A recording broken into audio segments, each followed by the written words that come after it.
Welcome, everybody, to Mind Muscle Connection, episode 44. Today, we have Karolina Tomaszewska. She is, I believe, 19 years old from Poland. And she has spent the majority of those 19 years dedicated to becoming one of the top piano players in the world. Guys, listen to her story because you hear she'll use visualization, manifestation, and even an alternate perception of failure like we've talked about, and has used those things to help her get to where she's at now. So check it out. Like, subscribe. If you're on Spotify, download anything to help us out with the algorithm. We appreciate it. And thanks for watching. Thanks for listening. All right, everybody, welcome to this week's Mind Muscle Connection, episode 38 or 37. It's 44. 44. Wow, I'm way off. Jed said 36 for 6 weeks in a row now. So now we went into 44. Another special guest this week. We're really looking forward to the interview today with Karolina. How do you say your last name again? I don't want to say it wrong. Tomaszewska. She's from Poland. She's living in Paris right now. And she is probably one of the best piano players walking the planet. At some point, her accolades are, which we're going to go over, are just phenomenal. And what we really want to talk about today is how she really became the best. The odds, overcome the odds, the times that in which she may have been defeated. And I want you to give advice to a lot of people, because a lot of people that watch us and they listen to us, they want to be the best. We know you're part of that Tim Grover group for the same reason I am. We want to get to that next level. So we're interviewing a lot of people part of that group because I want to hear their individual stories. We want to hear it, and people like hearing your stories. So first, tell us a little about yourself. How long have you played piano? What are your hobbies? What are some things you love to do? Yeah, so I play piano already, I think, 21 years. Yeah, something like this. So I started playing piano when I was a kid. I was doing actually many other things. I was swimming. I was dancing in ballet. I was horse riding, painting, learning French, English. Like each day after the school, I had some extra classes. And when I was 8, I won my first piano competition, actually in Paris. And from that time, the piano playing was becoming more and more demanding. But still, I was going to normal school and to the music school. I was taking part also in many competitions from other subjects like maths or history, because I loved also like learning, and I didn't put just one pressure point, so to speak, on music. I was also developing myself in other subjects. Yes, and actually I never decided to be a musician. It just happened naturally. When I was playing more and more, taking part in more competitions, I was always fascinated by the magic which the pianists were doing on the keys. When I was 16, I was in the first round on one of the biggest piano competitions in the world, Chopin competition in Warsaw, and I was the youngest participant. And even though I didn't pass to the next round, it was the really important experience for me, and it didn't stop me to reach for the higher prizes and for the next goals. And during my career until now, I won 11 prizes in 11 piano competitions, and was even able to play in the Carnegie Chamber Hall. What is that?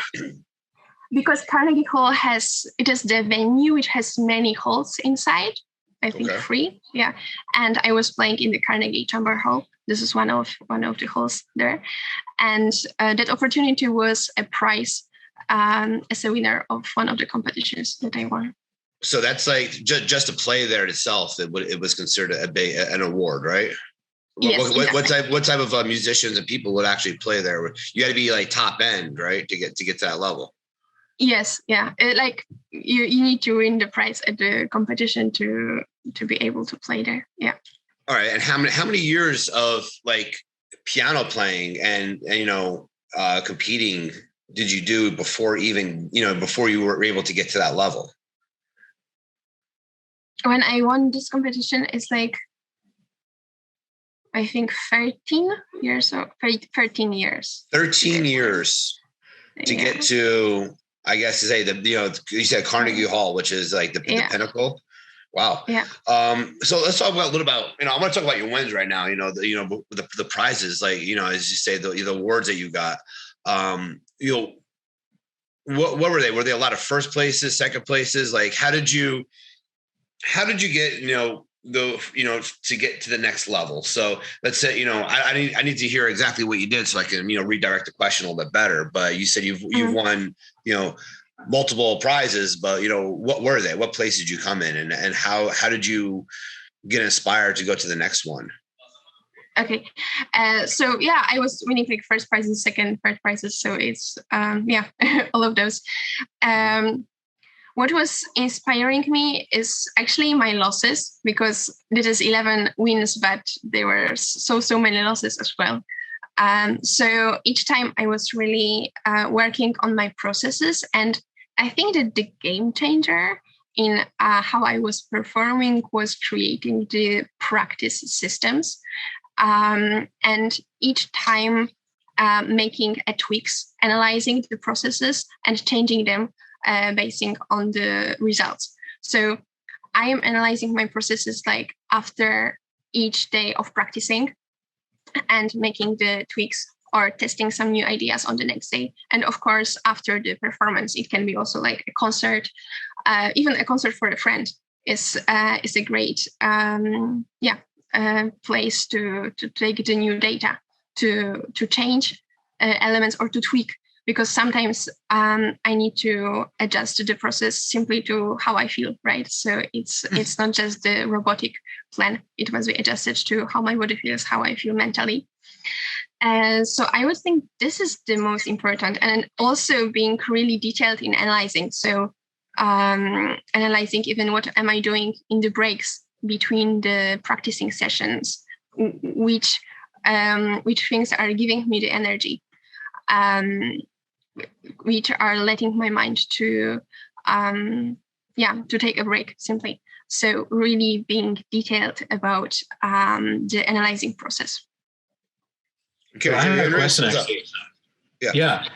So if I hear you correctly, Karolina, sorry, you never looked at your losses as a failure. You looked at them as learning events, learning steps, so to speak. And then you actually decided to learn from that through your process and analyzing and organizing yourself so that you could actually go for that next win. Am I right in assuming that?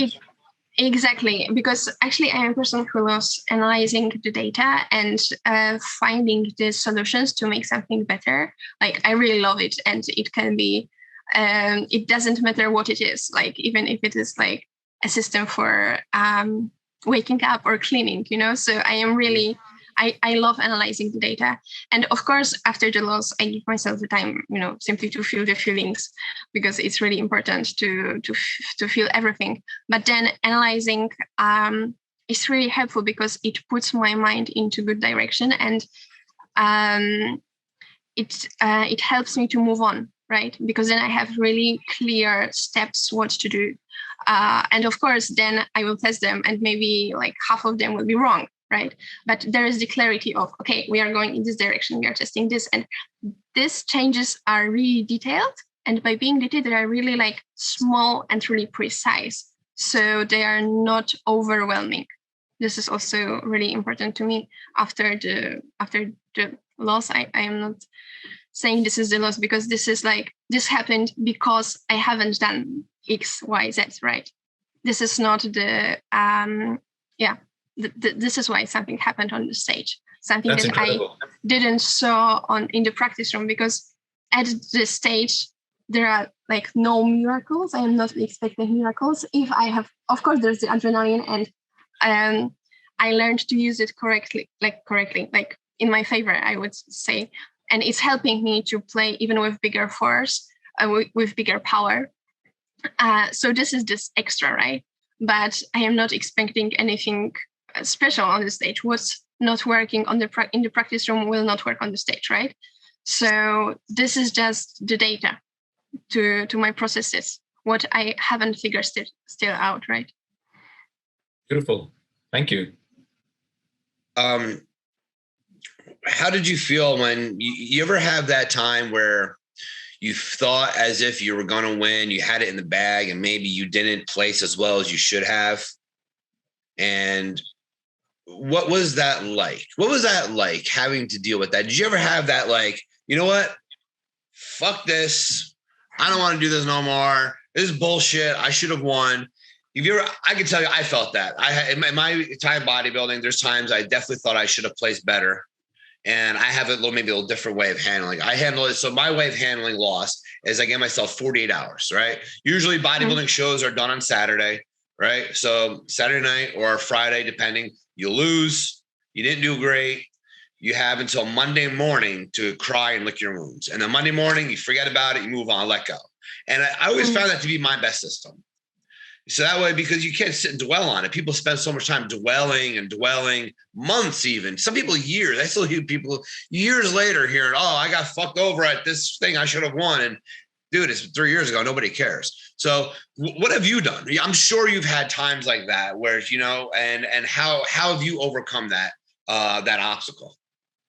Yeah, like for sure. I had these moments. Like, firstly, I never think that, oh, I am going to play great. Like, I am really just focused because I know how I prepared, what I gave during the preparation, and I am more just focused on this and not thinking how it will be, because of course it will be what I've practiced, and it can be just, like, it will be between my worst performances, the mock performances before, and the best. So it will be like in the here. I don't expect to be somewhere else, right? So when I play like worse than during the mock performances, for me, actually, really, the first reaction is come to hotel, to home, it depends, and analyze. For me, it's like really, really good just to, I have like, I think I am feeling emotions a little bit later. So firstly, I analyze, and then on the next day, I feel so many emotions, like really everything.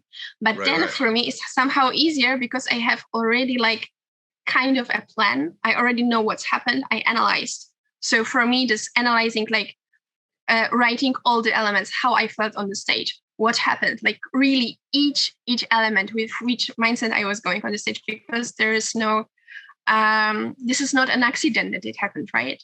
Like, it happens because of something. So I write everything. It can be in a not organized way, firstly, just to have all the data. And then I feel everything.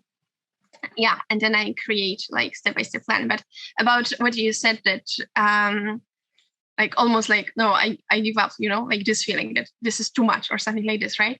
So of course I had this thoughts and these moments. And for me, what's really important in this situation and what helped me is coming back to, I am choosing this. Like, really, I am choosing this situation. I am choosing to practice, I don't know, like 3 hours, like 10 seconds of music, and to analyze, to muscle memorize everything. And this is my choice, and I want this. So when I come back to this, it's it's instantly everything much more clear for me. And secondly, coming to why I am doing this, right? And this is also first element, right? Everything is first. So yeah, these tools are helping me in those situations. I had a question about your presence on stage. So given that the amount of pressure one would feel when you're up on stage in front of thousands of people, what goes through your mind in those moments before you perform? Like, do you do some type of visual exercise, like visualization, or do you have some type of ritual that you follow through before you start performing to help you get into a state of just pure isolation in terms of you and the piano? Like, do you zone everybody out? Like, what goes through your mind? What is your mental frame? Yeah, like everything starts like during the preparation. So I am, during my preparing for the concert, I am preparing also how I will feel before the stage, before going on the stage, right?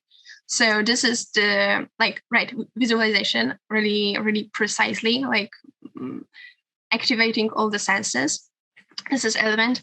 And also knowing exactly how I go on the stage, how I will bow, what I will think. Like, actually, it's like which thoughts will go through my mind. Also, like feeling my body. This is really, really important. Like really feeling it close on myself. Feeling the space. Also, how big is the room? Because in the stress situation, what we tend to do is to close our senses and to have this tunnel vision. But then we have less elements which our body can actually analyze, and we have less data to do what we are going to do. For instance, with the piano, it's really dangerous to do this. When I am like closed, I am not listening really well, and then my timing in music can be not balanced well. So I really need to be opened and really to feel the space. It's also like this kinesthetic feeling. But I am practicing like during my warm-ups, like going on the stage, bowing, feeling the space. So this is how I start my warm-up. And then when I go on the stage, this is already mentally and muscle memorized. Like when I go on the stage and I hear this, I have the pattern of thoughts, pattern of what I feel. So this is like a choreography for the mind, not just for the movements, but for the mind. And if there will be other thoughts, I know how to come back because I have the track which I created, but before. This is, of course, like really lots of work. And this is, before I was not doing this, but when I started to do this, it's like really great because there is the plan where my mind needs to go. And also during the performance, like I have I know what I will play, right? And also the zone moment when you are in the music, like when you not feel, this is like amazing feeling, but this is not always. It's not always. But what I can help is having this track for my mind. And when I know exactly what I think, it's not think actually, it's just going through the line which I created Feeling for myself. You just feel it. Yes, exactly. And or for me, it's like being focused on the chosen aspects of music. So being focused on the feeling of the keyboard, singing internally to the music, and really knowing exactly where in the structure I am. And then there are like the zone can appear more easily. Jed, you got anything? Yeah. You look mesmerized over there. You're like, well, wow. Jed's like in shock and awe. Honestly, just listen to you, Cal. We're all like, wow, that's freaking amazing. I'm taking notes and stuff for when I edit, know what to put down. And because of that, I might have missed this, but I do have a question. Because even when I find something I'm really interested in doing, like when I played football when I was younger, and I was like, everything I did was going to being better at that because I wasn't very good when I started. I still had to have people kind of instill that on me. Even now with training and bodybuilding, as much as I put into it, people still had to remind me, hey, you need to do this and this and this and stay on this no matter how bad it sucks. And it's like, but then once I start doing it, I get into it. So saying that, my question is, the discipline stuff you have growing up, was that already there because you were so into it? Or was it like, hey, this is something I want to do, and somebody kind of had to guide you to say, hey, if this is really what you want to do, you got to stick on it. You got to do A, B, and C every day. Or did you just naturally get into that? Like when I was a kid, like 8, 9 years old, it's of course like parents and teacher are helping you. So this period I will like leave, but later is no, it's like really my drive. I really wanted badly like to be the best that I want, like super badly. So this is what's driving me. And also like surrounding my people, myself with the people who are also like really driven in the music, and having like really lots of challenges.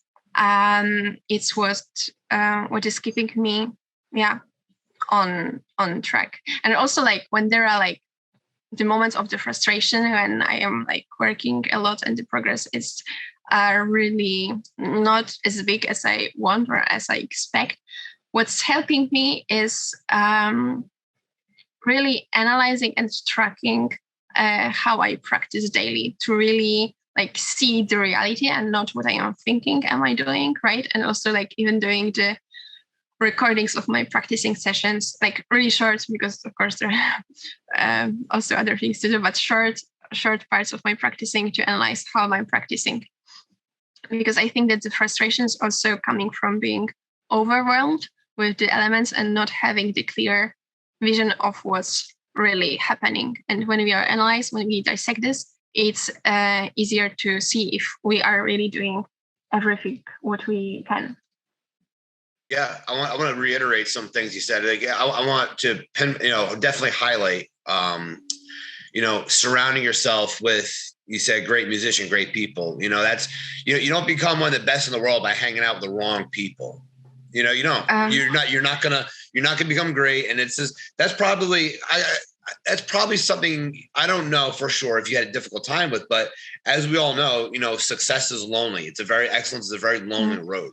So, I'm going to talk a little bit about your adolescent years, maybe like when you're like 16, 17, did you really have to say no to a lot of people? And the reason I asked that is because when you did the little mini concert in the Down and Dirty group, I watched it, and I was actually and I talked about it a lot because it's very inspirational for me. You did, because my mind, I grew up in, United States where, Friday night comes around and you go out to 2 a.m. and everybody else is doing this. And to be great, the best, you can't do that. You can't afford that. You got to say no to your friends. You got to say no to the parties. You got to say no to the food as a bodybuilder. What did you have to say no to? And what type of like temptations did you have to feel comfortable talking to say, hey, I got to cut you out because this is what I want to be? Winning is all consuming. Tim Grover's favorite words. So when did you realize that, and how did you push forward? You seem excited. You're going to talk about it. So you're chomping at the bit. So I am thinking what to say. No. So when you were speaking, like when I was 15 or 16, this is actually the time when I was, when I passed to the next round in this one of the biggest competition in the world. Like, wait. Slow down. Easy, excited there. Wait, you passed the second competition to what? Let's talk a little about what is that? When in the piano world, there are like some of the biggest competitions in the world. Okay. Like the oldest participants are 31 years old, and the youngest can be 16 or 16 years old. 16 years old. You're going against the best in the world.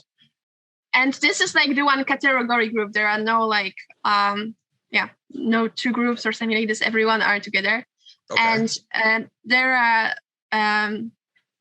I think there were five rounds, and I got to the second round there because the first round is like sending the recording and then you play live, and it's really, really, really difficult to get there. And when I passed the recording part, I needed to perform live, and there were like I think 5 months or something like this, and then like really started cutting so many elements. I stopped going to school. I got just the private, like individual learning kind of. And there is a program in Poland you can do this.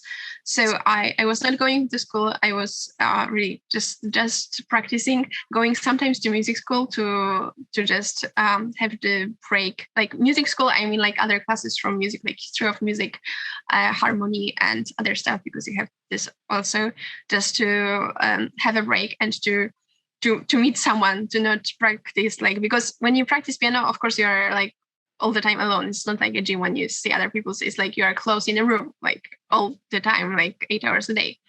So that was the time when you say 8 hours a day? Yeah. We can't even get people to go to the gym for an hour a day, and you're over here doing 8 hours a day? No, like to this competition's 8. Yeah. Oh, the competition. Okay, I thought you were practicing for 8 hours. Oh my God. So I am practicing 7 and 6. Oh, sorry, but I'm off. 7 hours, 9 hours. My apologies. 7 hours of grinding. You know what I mean? Like that's a full-time job of just practicing playing piano. Wow. That's dedication. Yeah. That's pure dedication. I think that's beyond dedication. No, dedication is me eating the same thing 6 times a day. You're talking about 7 hours of hitting those keys. Oh my God. Making music. Wow. Yeah. But this is practicing, and you need to add like analyzing your processes and doing the mental work. So for instance, when I memorize, because I need to memorize all the stuff for piano, I am memorizing this without keyboard because it is simply my system to memorize this like this. So this is also like work. So this is extra. I am not adding this to the 7 hours, or just like 9 hours of work, something like this. So, yeah. Wow. I wanted to ask about some of your challenges. I'm pretty sure there were a few big ones. I mean, with anything that you dedicate yourself to when it comes to performing, there's always going to be very large challenges that you have to overcome. Is there a moment, or was there a moment that you would like to revisit and change, or are you happy with the way it turned out with no regrets? If you had the choice, would you go back and change something, or it's good. Would you just, it's a good question. Like, I had one period in my life when I had really like depressive moment. And it was really, really difficult. And it was caused, like, there were many, many elements for this period. And it took me like 3 years. Like, it was really, really difficult time for me, like really, really. And this was the time when I moved to Germany. And actually it was after, I think, like 9 wins in competitions or something like this. And my new teacher was like thinking and showing me that maybe I need to change my technique, because like fundamentals are not well done. And if I will go with this way of playing, I will not reach higher. And it was like really devastating, because I needed then to change like really, really many things. And in piano playing, it is really about searching in my own body. Like, teacher can say me like just the direction or what's not working, and other stuff I need to figure on my own. And this is like just, like millimeters can change the sound, and like just different understanding of my body can change how I play, like really dramatically. So then I understood that I need to change so many elements, also like difficulties like in the relationships. And this period was really difficult, but I would not say that I would change it, because what I learned from this and how I would not say rebuilt myself, but created myself after this period is really priceless. Like, what I know now and what I got from this situation is really priceless for me. It was important. Yeah. Okay. Bibbs? Do you I would like to, I'm a big movie buff. I'm not sure if you saw about in the Down and Dirty group. I'm always talking about my inspirational movies, but they sometimes they help me cope mentally with, a lot of the stresses as a bodybuilder, because as a bodybuilder, and I'm not sure, because I don't know much about, how you guys compete, but you never know who's really going to show up. And all you can do is bring your best to the stage. But there's always a paradox, because you never know if your best is good enough. So you want to do more, and you never know if who's going to show up. So you kind of go into a little loop where I need to do more of this, I need to change this. And I always count up. So for me, I'm always like, all right, I got 3 more days. Like 3 days, believe it or not, is a lot of time. And then even the day of the show, the contest, you know what? If I need to make changes in my posing, there's always time. 10 minutes before I go, what changes can we make? So to me, I'm always using every second, and I'm never counting down. I'm like we've learned to always count up. We got 10 more minutes to do this. So for me, to help me cope with that type of stress, I like to watch a lot of inspirational movies like Rocky and stuff like that. Do you like to watch those type of movies, or is there any music you listen to that actually like puts you into the zone, gets you into there? Like how do you get into the zone? I have read Tim Grover books. This is for sure. Yeah, this is standard. I should have guessed. yeah, like really this. And what's putting me in the zone? Like I think like following my routine, which I pre-programmed before, right? This is because like I don't know, like if for instance, the order of the participants will change, right? Or something unexpected will happen. I control so many elements, like I visualize the trip to the place, or I put the photo of the hall where I will play on my phone. So, I am like always when I see my phone, I see this hall for, I don't know, like 1 month or something like this, or if I know that I play before like 2 months, right? So yeah, all these elements I am controlling. So then when something unexpected pop out, is much easier to deal with it. And I think for me, this is the zone, like being in control of what I can, and just giving me like calmness was also really helping me. But I am not doing this like on the day of the concert, just day before, is listening to the greatest pianists, because this is what my mind is just taking, right? My ears are taking. So listening to the greatest recording, but not to, like analyze something. No, just it is like learning unconsciously. What I like to do before I go on stage to compete, like when I did the Ferrigno Legacy, I won the Ferrigno Legacy 2015, the lightweight and the middleweight division. And when this was a big show for me, because I just came off of my biggest losses. So I thought I was going to win, and I got my ass handed to me at the Paradise Cup 2015. And then 6 weeks later, I did a show, which is a way bigger show. The Ferrigno Legacy was really up and coming. So what I did the night before the show is I actually snuck onto the stage, and when nobody was there, and I actually practiced my routine. So that way, in my mind, I'm saying this is not my first time on the stage on the day of the show. This is actually here. And I actually got to imagine the audience and imagine everything else. And I actually ran into Lou Ferrigno, who was one of the most renowned bodybuilders in the 70s and 80s, I think late 70s, right? And here he is, the guy. This is his show, by the way. He thought I worked there. And he came over talking to me, and I'm over here shaking his hand. He's asking if I can move some of the stuff. And I'm like, what? He goes, you don't work here? I'm like, no, I'm competing tomorrow. He was like, what are you doing here? And I'm like, I told him what I was doing. He goes, oh, that's actually pretty smart. So, visualization is such a powerful tool, because your mind doesn't, if you see it and you can act it out in your mind, it's going to want to do that the next day. Right? Would you agree? Would you agree with that?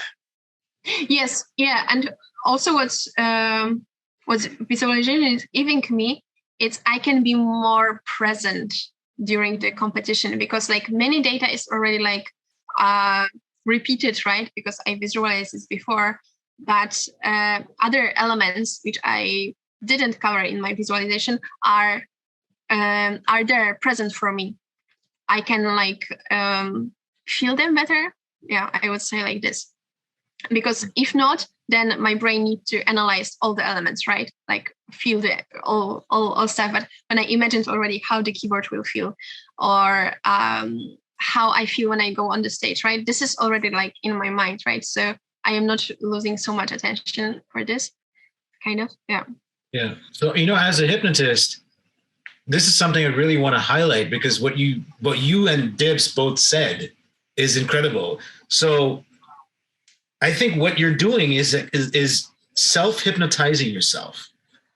You're actually going into a state of hypnosis, if you really think about it. Yeah. Visualization is a hypnotic tool, if you didn't realize that, because what you're doing is you're creating a reality inside your mind, because the mind doesn't know the difference between what it perceives and what is actually in front of it, right? So when you start visualizing you're winning, that you're winning, and that you're on the stage and you're performing in front of all these people, and you're feeling great about yourself and you're able to zone out, I think that's a state of flow. That itself is hypnosis. Wouldn't you agree, Karolina?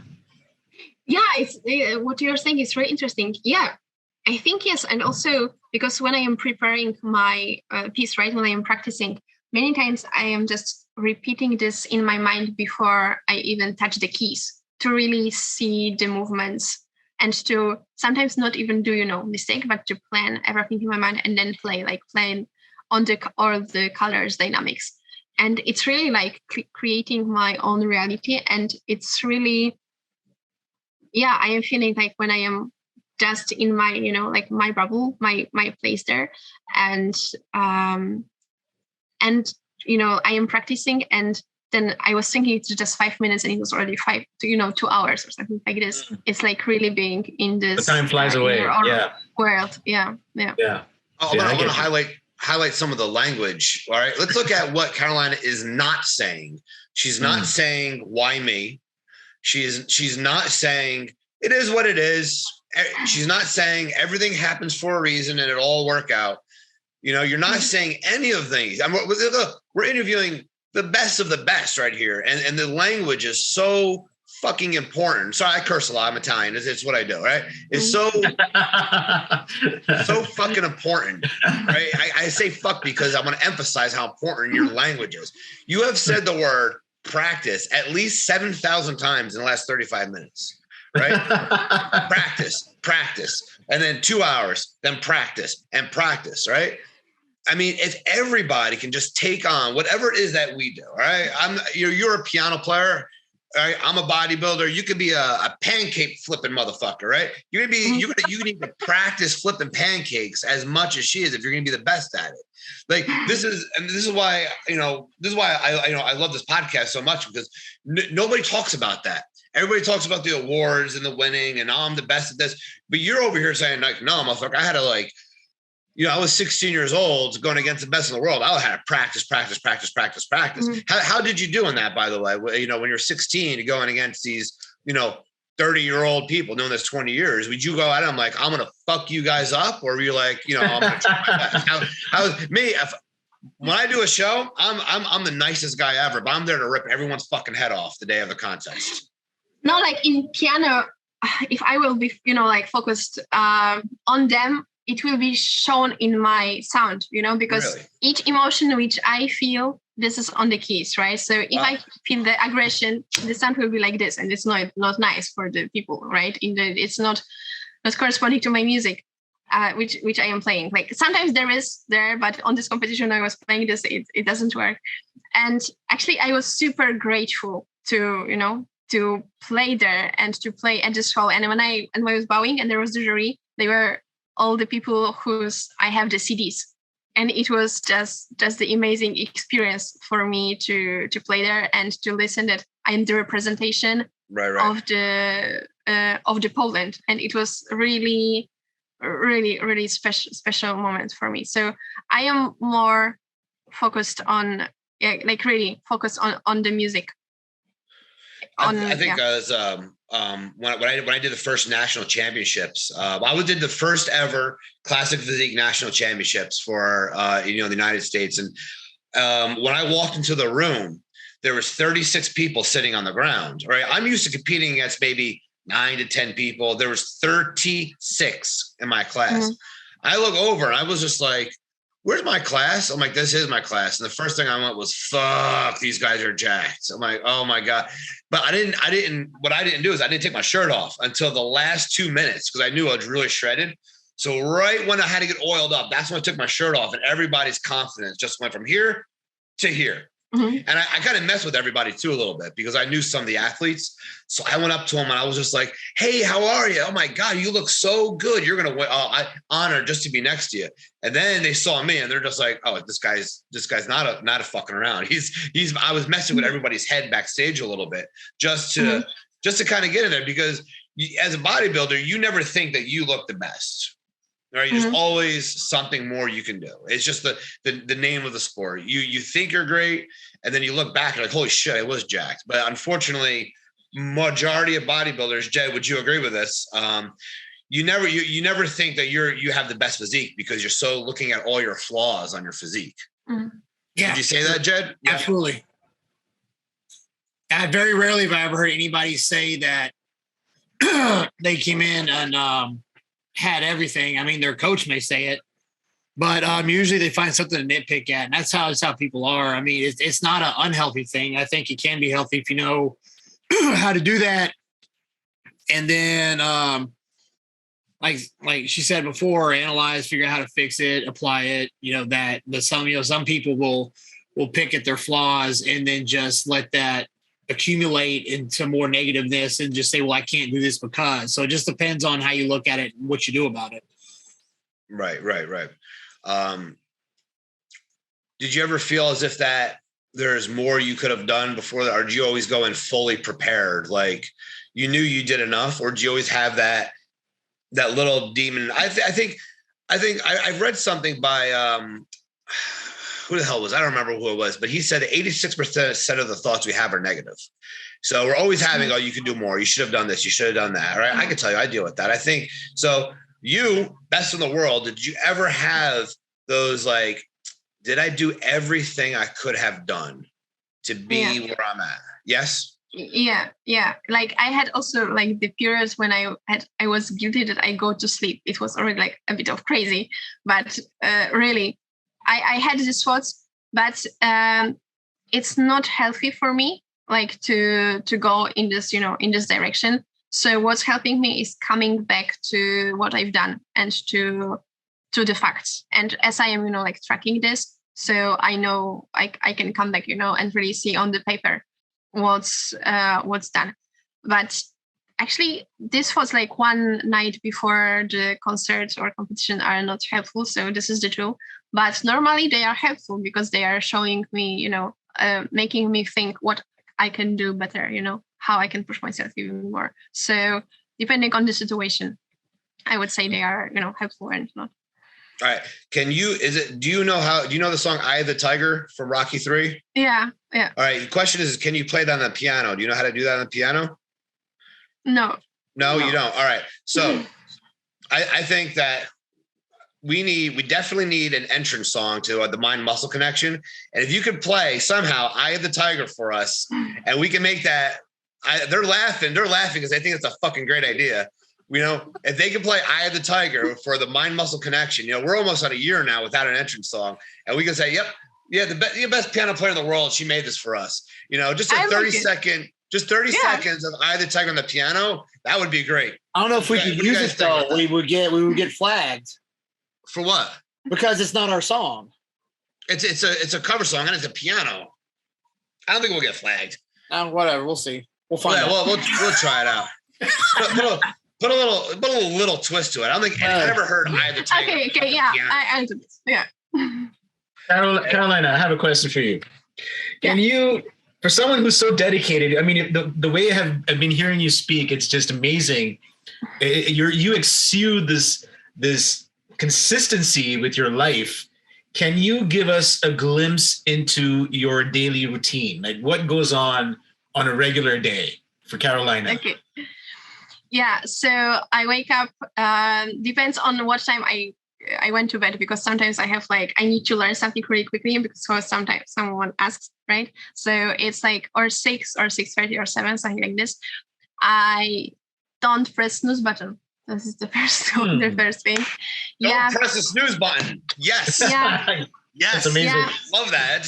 No, but what's really happening, because I had problem with this, I had the ringtone for my alarm clock already with my goals, what I want to achieve. So this is not a random tune for my alarm clock, but this is already what I want to achieve. So it's more difficult, to put the snooze button when it is already, okay, I need to go and work on this, right?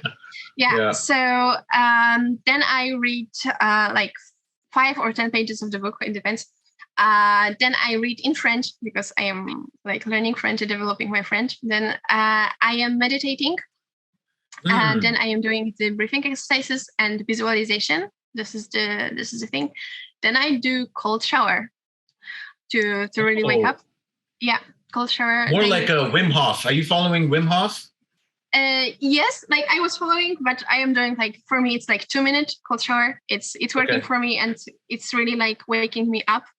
So this is working for me. Then breakfast, and while I am eating, I am also listening to the affirmations that I have, like on my phone. So this is simply going when I am eating. Then if I don't have the classes, because I am now studying at the university, so if I don't have the classes, I am doing my warm up. And firstly, I am doing the body warm up to the piano, right? Like body warm up, and then I am doing like going on the stage and my warm up and the practicing. And practicing is pre-planned. It's like or weekly pre-planned, or if I change something, this is like the night before. Like it doesn't work for me if I plan in the morning and to have this scheduled before. Yeah, and then I just practice. I am practicing in 1 hour blocks. If I have like more, if I am in the task really, I am practicing like I don't know, like 1 hour 30 or something like. But this is the max. Then I need to have a break. In the morning I can have like 15 minutes break, but like after I don't know, like 2 p.m. I need to have like 30 minutes breaks because 15 minutes is not enough. I make like 2 or 3 sessions, then I eat lunch, and if I don't have the classes, then I come back to practicing, and I am practicing till 8:30 in the evening. Then I do 30 minutes workout. It depends, or it is weights or yoga or Tai Chi. Depends, even like shadow boxing. So it really depends on what I want. And then I do the prepared work, like is it the mental practicing? Yeah.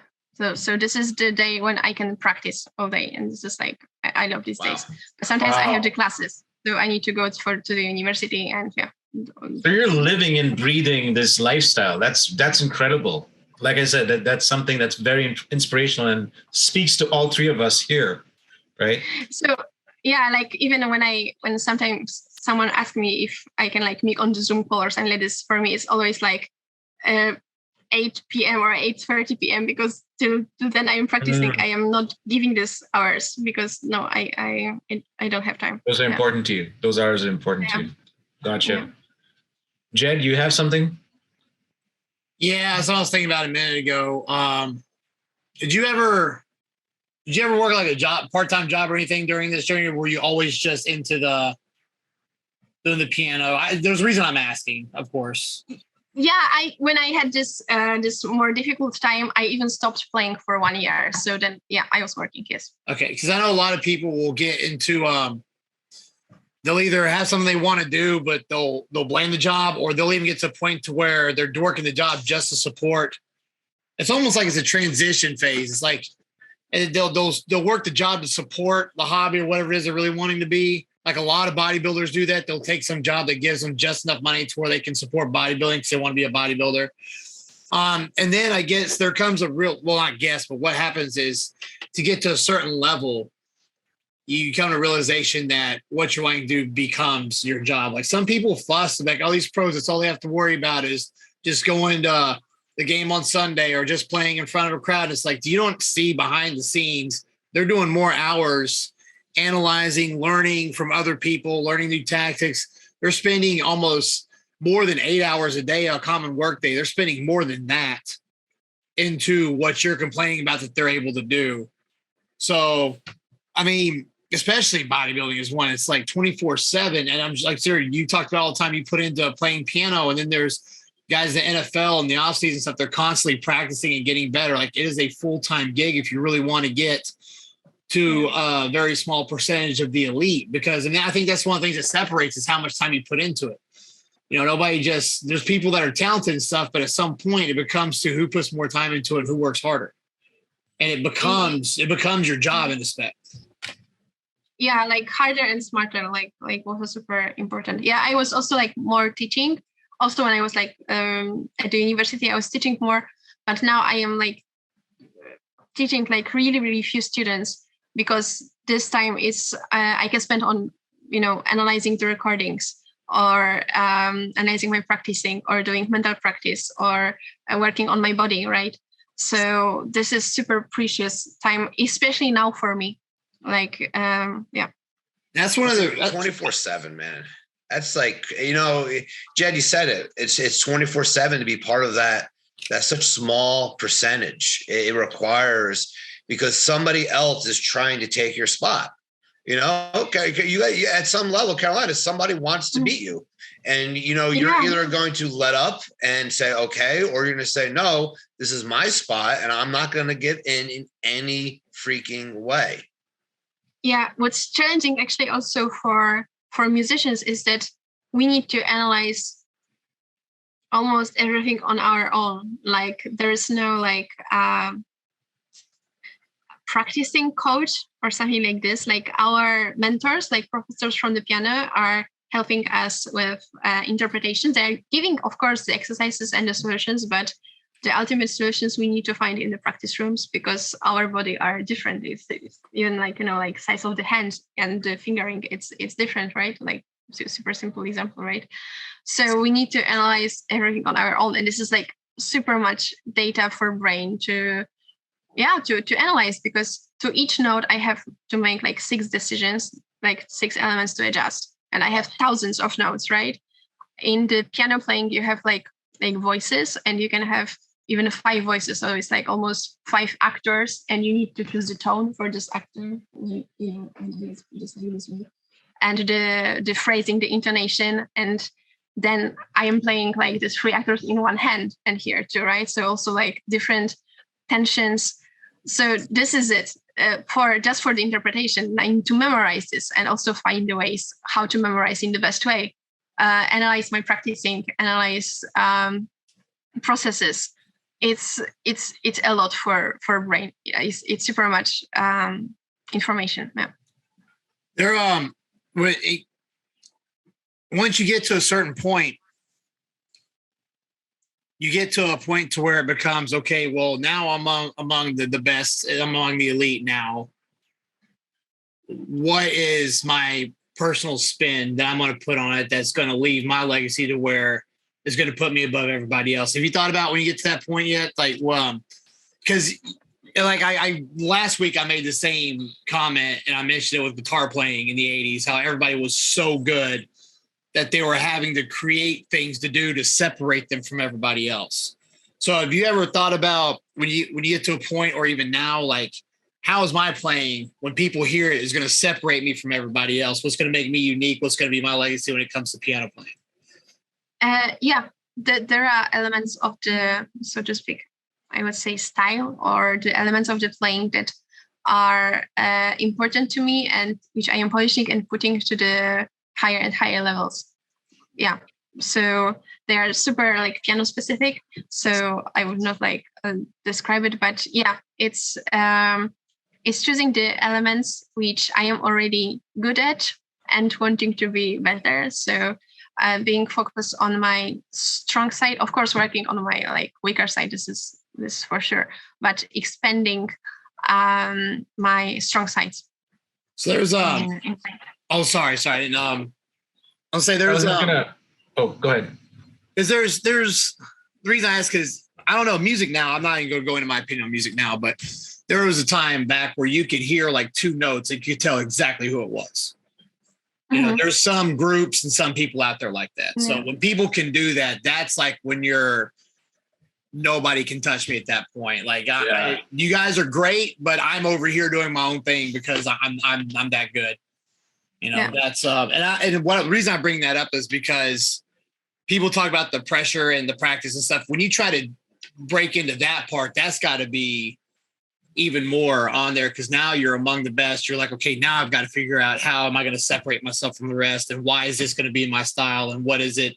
You know, it's got to be a whole new level that most people haven't even experienced as far as stress and thinking and analyzation, stuff like that.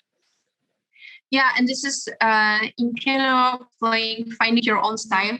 And I would say using or following the rules in a special way, like not following the rules and as we are taught at school.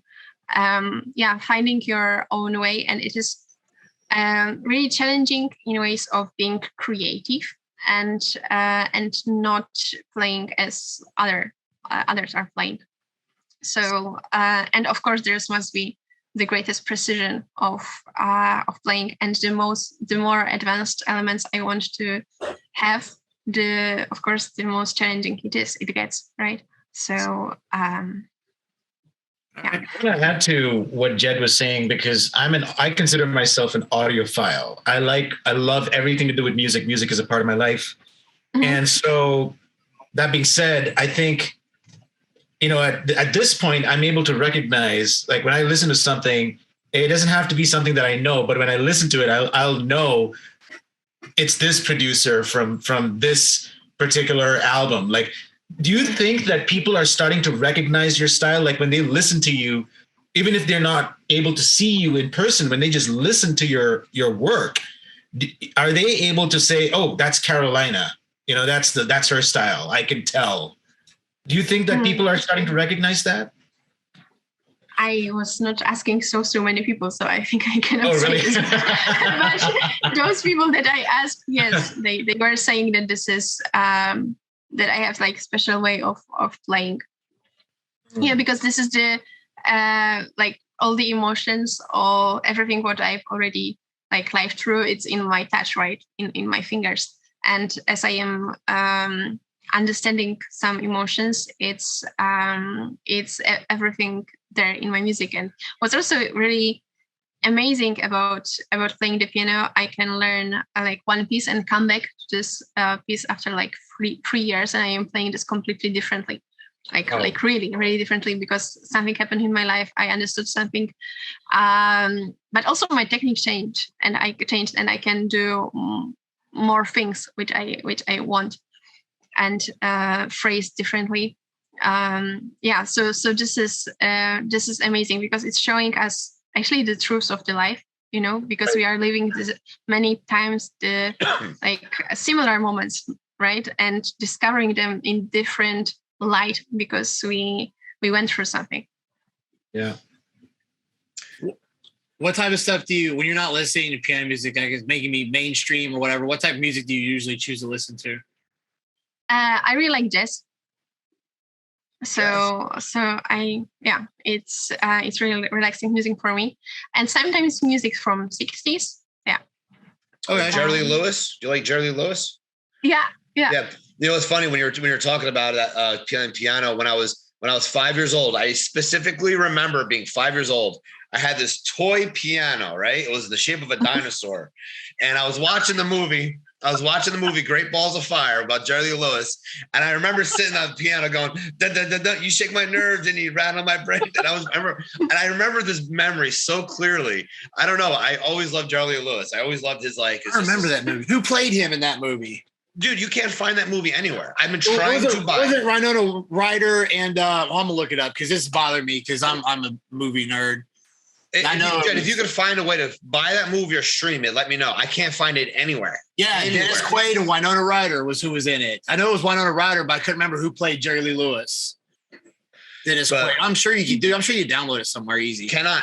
I think they took it off. I think they took it off the world. I can't find it anywhere. I'm gonna have to go to the dark web to find it. You might find a VHS somewhere in some store. If you can find it somewhere, let me know. The $5 bin at Walmart. It's at the very bottom of the DVD. I will dig it myself to find that. All right. Well, we got like 2 minutes left. You'd like to do these interviews for an hour. Do you have anything you want to put out to anybody, like, amateurs, young piano people, people are starting off, and what advice do you have for them? If you were to give them one piece of advice, like, hey, this is what I want to tell you, what would it be? I think I would say that self-belief is really important, as everyone knows. But I think what's really important about self-belief, that this is earned. Like when you act and when you put really the work and huge amount of work and smart work, quality work, then your brain and your mind is believing in you, is believing in your vision. Self-belief is earned, I think. Self-belief. So, I mean, last week we talked about hard work. That was the last words by, Captain Pittman. And, your final words are self-belief. These are all, great tools from the best of the best. So, I hope everybody that watched today, they really focus in on her language and the things you said, because you did say a lot of things that I really harnessed, the hard work, the practice, the analyze. Yeah. Those are these are things that if you want to be the best there, I think what you said today applies to everything. Bodybuilding, piano, basketball. You have to do the basics. As Ronnie Coleman said, basic stuff. Analyze, discipline, the right stuff over and over again for 13 years to get to where you got to get to. So, anybody has anything else to say? But thank you for coming on. Really appreciate it. Very inspiring. Thank you. I did task you with making the Eye of the Tiger for us. Piano, that would be really cool. Just play that as our end intro, because we're all about Eye of the Tiger here. That's what this shit's about. Thank you for having me. Thank you for the invitation. It was Thank you, Karolina. Really nice to meet you, Karolina. Take it easy. Thank you. All right. See you guys. Thank you again.